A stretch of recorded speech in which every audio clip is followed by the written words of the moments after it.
I am Sarvashish Kumar Pal. Today I am teaching about mean value theorem, Lagrange form. If a function fx be continuous in closed interval ab and if fx is derivable in open interval ab, then there exists at least one point xi such that f dash xi equal to fb minus fa by b minus a. If a function fx be defined as fx is continuous in closed interval ab, if fx is continuous in open interval ab, then there exists at least one point xi such that f dash xi equal to fb minus fa. Let's see.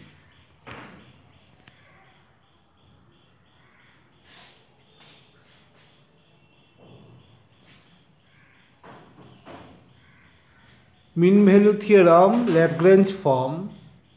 If a function fx be number 1 continuous in closed interval ab and derivable in open interval ab, then there exists at least one point x, say xi, such that f dash xi equal to fb minus fa by b minus a. If fa equal to fb, then it satisfied all the condition of Rolle's theorem. So we assume that fa not equal to fb. Okay, and we consider a function.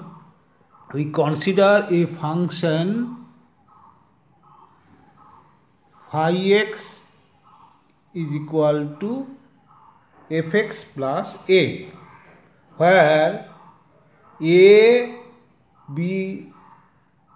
where we choose a such that phi a equal to phi b. We choose a in this way where phi a equal to phi b. So here putting a fa minus fa plus a, here putting b fb plus ab, then fb minus fa by b minus a equal to a, minus fb minus fa by b minus a equal to a. Now see it. If fx is continuous in closed interval ab, so and here a into x, this is also continuous in closed interval ab, and that's why this is continuous closed interval ab. And if fx is derivable, ax also derivable, so fx is derivable and phi a also derivable and phi a equal to phi b.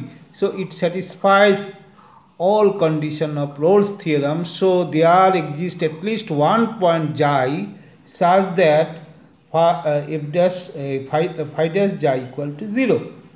So putting here xi, so this is equal to 0. So a equal to minus f dash xi. F dash xi equal to minus a, so here minus into minus, that is fb minus fa by b minus a equal to f dash xi. Okay, hence the complete proof. Again, if it is continuous in closed interval ab, if fx is derivable in open interval ab, then there exists at least one point xi such that f dash xi equal to fb minus fa by b minus a. So we see the above two condition is the condition of Rolle's theorem.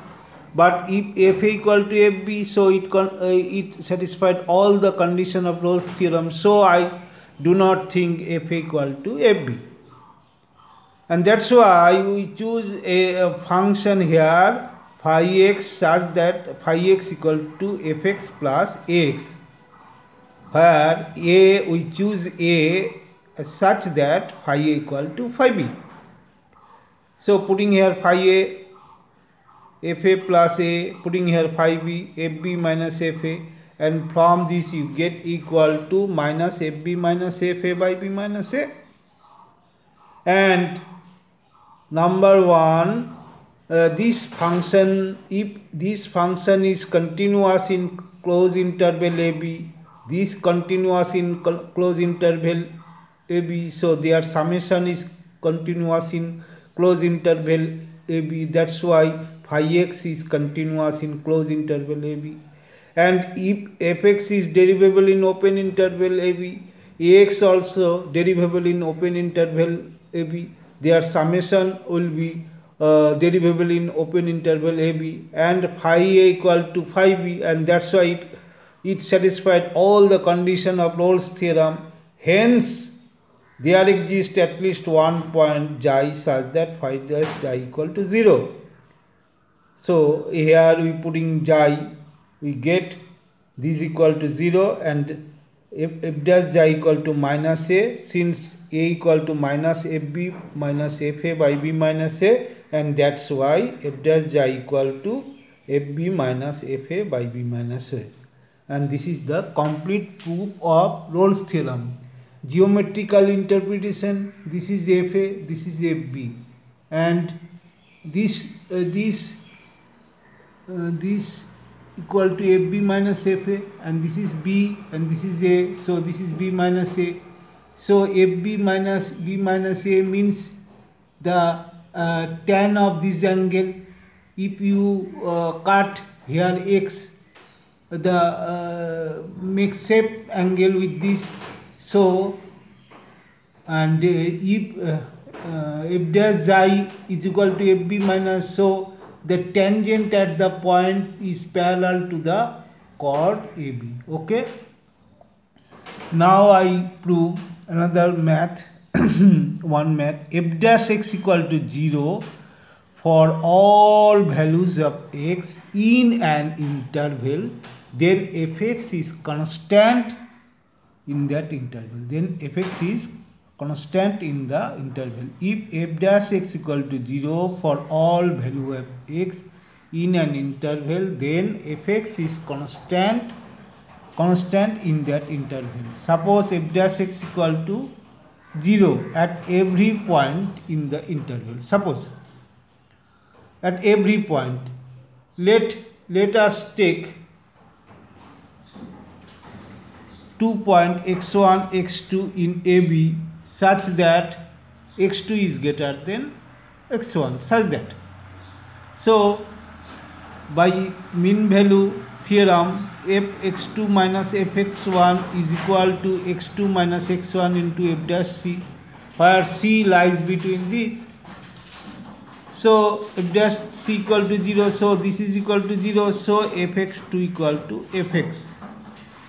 fx1.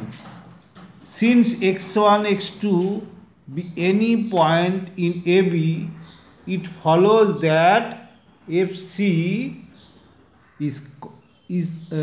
must be constant throughout AB.